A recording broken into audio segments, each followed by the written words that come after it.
Good evening, my dear nighttime wanderer.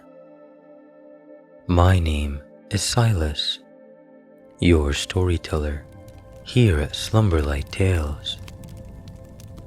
You have arrived at that quiet part of the night where the world begins to soften and even the smallest sounds can become part of a gentle kind of rest.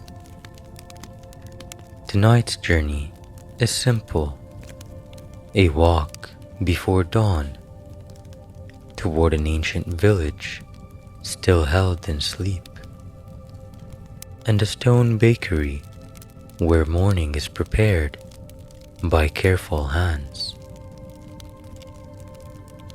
Our story begins in the hour before sunrise. The sky is still dark, but not entirely night. A silver blue light rests along the far hills as you walk a path of packed earth and pale stones. The land feels old in a peaceful way. Fig trees stand in dark shapes. Olive branches stir on the lower slope. The ground smells of dust, stone, dry leaves, and plants that have rested all night beneath the stars. Ahead, the village appears, gathered behind a low wall of weathered stone.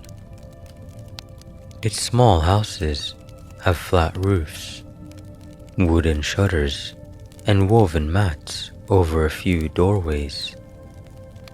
Oil lamps still burn in wall niches, each flame small and steady. No one is awake yet, and as you pass beneath the simple stone archway, you notice a smell of flour warming beside embers, ash from a clean hearth, damp cloth, honey, grain, a little smoke folded into the cold air. You follow it across a small square where a stone well waits under a roof of rough timber. Beyond the well, one building is awake. A bakery. Warm light glows through its open doorway, golden against the blue before dawn. Its walls are darkened near the roof by years of smoke, and a bundle of dried herbs hangs beside the entrance.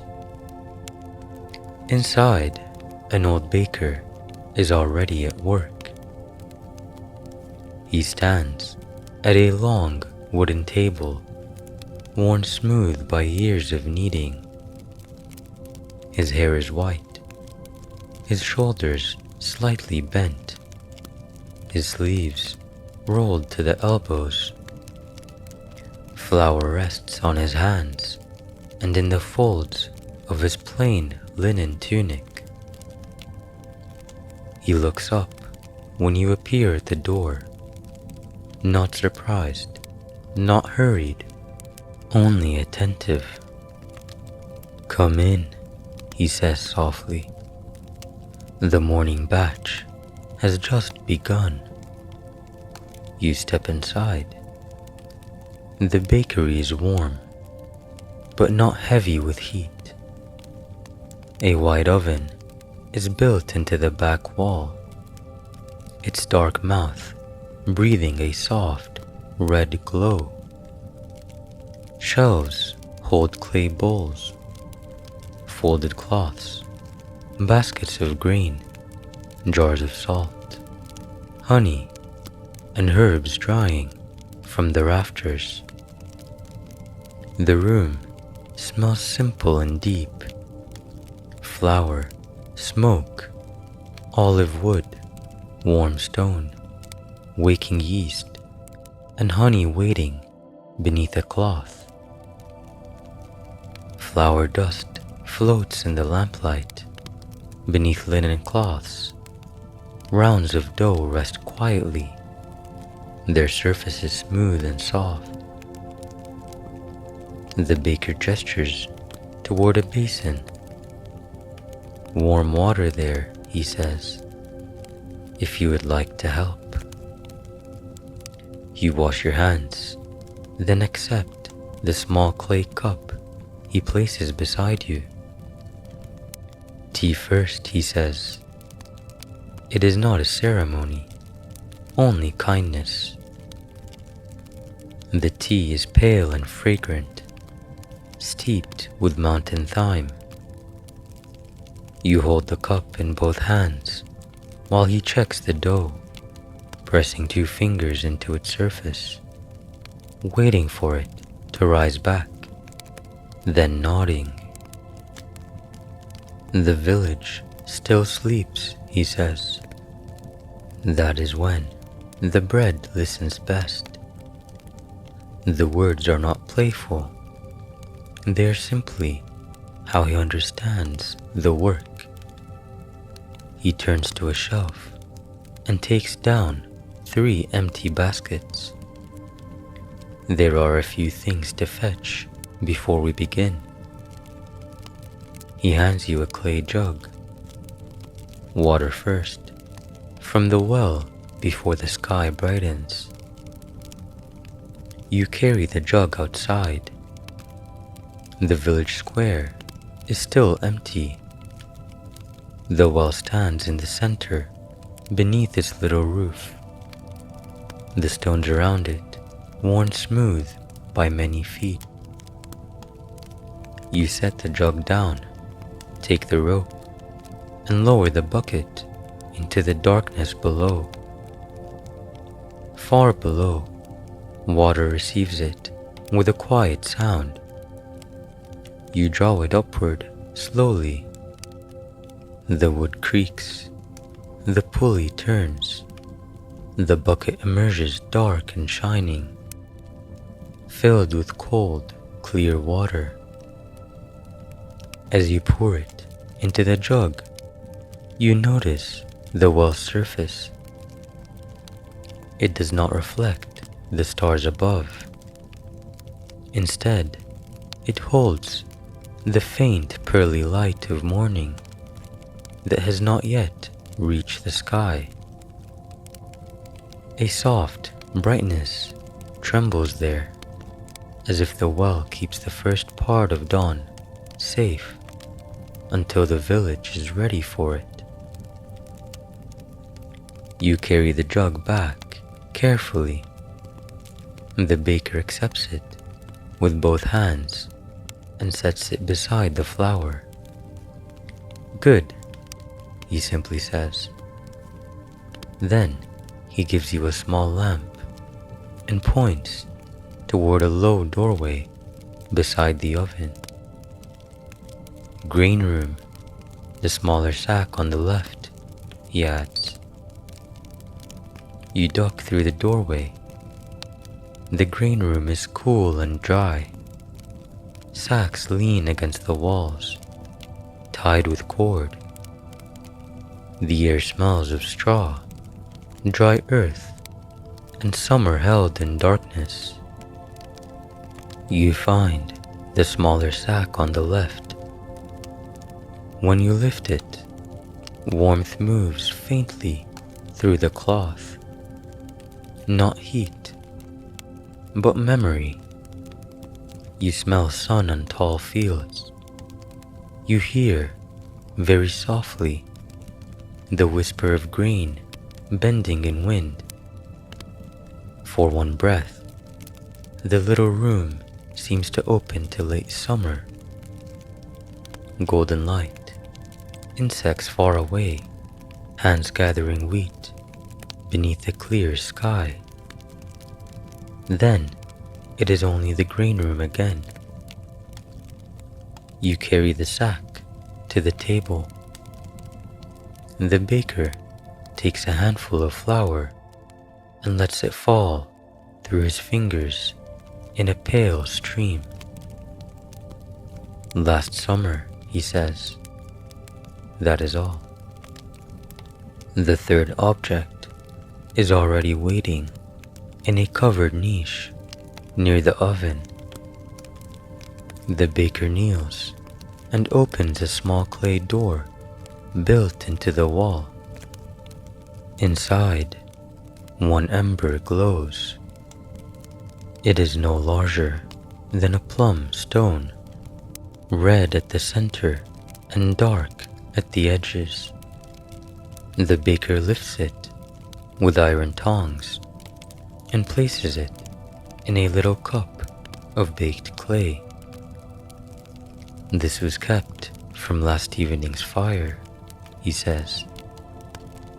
You look into the ember. Its glow is quiet and steady.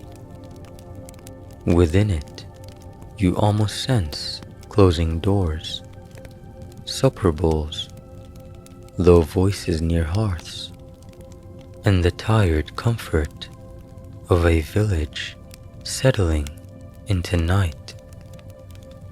The baker carries the ember to the oven and places it among the waiting coals. The oven brightens slightly, not much, but just enough. He pours flour into the great bowl. You add water from the jug, slowly as he nods. He adds salt from a clay jar, a spoonful of honey from the hillside hives, and a thread of oil from a greenish bottle stopped with cork. Then he folds the mixture together with his hands. The dough gathers. At first, it is shaggy and uneven. Then it becomes smoother, heavier, warmer. He turns it onto the table and passes one piece to you. You knead beside him. Press, fold, turn. Press, fold, turn. The motion is easy to follow. The dough yields under your palms and then pushes back. It is soft, alive, patient. Flour dusts your fingers. Warmth rises from the table. The baker works in silence, and the rhythm says enough. Outside, the square remains blue and still. Inside, the bakery seems to breathe with the dough. Press, fold, turn. After a while, the baker covers the dough with linen. While it rests, he prepares 3 smaller bowls. The first loaf is for warmth, he says. He shapes a large round of dough and places it on a flat wooden board. With a small knife, he marks its surface in a simple pattern. A circle, 4 lines, and 1 small mark in the center. He slides it into the oven, and the hearth loaf begins to bake. At first, nothing changes except the smell. Flour becomes bread. Smoke becomes sweeter. Honey opens slowly in the heat. Then warmth gathers along the walls, moving through the stones as if they have remembered the sun. You glance through the open door. Across the square, one rooftop sends up the faintest thread of smoke. Then another, The village is still sleeping, but the houses seem a little less cold. The baker turns the loaf once. Its crust is darkening with deep, steady color. When he draws it out, the whole room fills with the scent of warm grain and old hearths. He sets it on a cooling board. The second bread is smaller. The baker divides the dough into pale rolls. You brush them lightly with water from the well. He sprinkles a few grains of salt over them, then places them in the oven. These are for clear waking, he says. The well rolls bake quickly. As they do, the bakery windows mist at the edges. The air cools slightly, becoming blue-gray and clean. You smell water lifted from stone and linen, dried in morning air. Outside, the surface of the well brightens beneath its roof. A bird gives one quiet note from somewhere above the roofs, then waits. The baker removes the rolls when they are still pale, their tops only kissed with gold. Steam escapes from one where the crust has opened slightly. The scent is delicate, almost like fresh water turned warm. The final loaf takes the longest. The baker works with particular care. He folds honey and oil into the dough until it gleams faintly. You help him shape it into an oval, and he smooths the top with wet fingers. This one is for the first light, he says. He brushes the surface with honeyed oil. The loaf catches the lamplight, soft and dull at first. When he slides it into the oven, the red coals settle lower, as though making room. For a time, the two of you simply wait. The bakery is quiet now in a fuller way. The hearth loaf cools on the board. The well rolls rest beneath cloth. The first light bread bakes slowly in the old stone oven. Through the window, the sky begins to pale. Not dawn yet, only the thought of dawn. The baker sits on a low stool and pours the rest of the tea into your cup. You drink slowly. The warmth settles in your chest. The smell of baking bread fills every corner of the room. At last, the baker rises. He opens the oven, and the loaf inside is gold. Not shining, not glowing like a lamp. Just gold, in a way bread becomes gold when it has been given everything it needs. Its crust seems to hold the exact color the hills will take when sunrise touches them. The baker removes it carefully and sets it at the center of the table. For a moment, the whole bakery feels brighter. Then, he begins filling the baskets. He wraps the hearth loaf in a cloth and places it in the largest basket. The well rolls go into another, tucked together like pale stones. The first light bread he leaves on the table, cooling slowly, waiting for later. He hands you one of the baskets. "Come," he says, before they wake. You step out together into the village. The air is still cool, but the deep chill has gone. The square holds a soft, gray light, and the oil lamps in the niches burn lower. The baker walks slowly, and you match his pace. At the first house, he places a well roll on a small stone ledge beside the door. Inside, someone turns in sleep. A blanket rustles, then all is quiet again. At the next house, he leaves a slice from the hearth loaf wrapped in linen.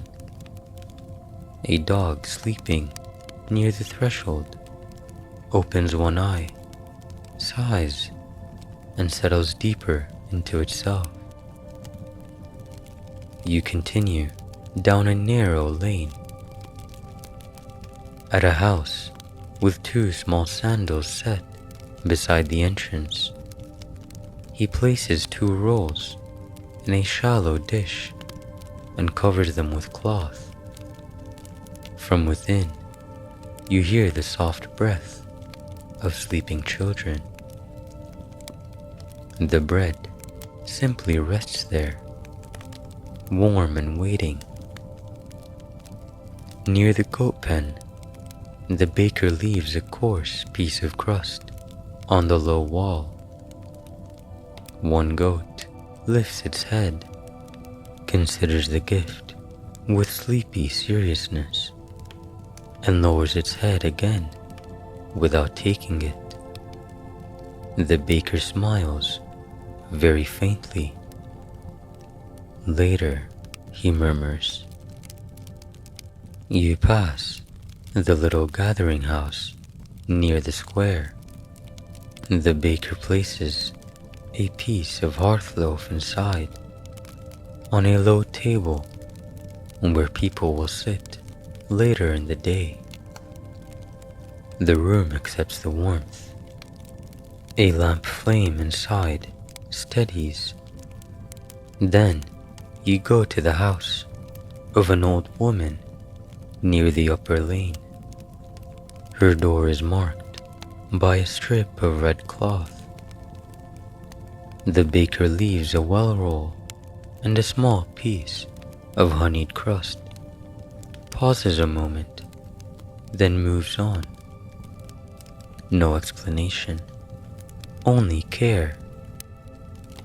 The village begins to change around you in small ways. A curtain stirs. A shutter opens a finger's width, then stops. Smoke rises more clearly from one chimney. Somewhere, water is poured into a basin. The first bird sings twice. The baker does not hurry.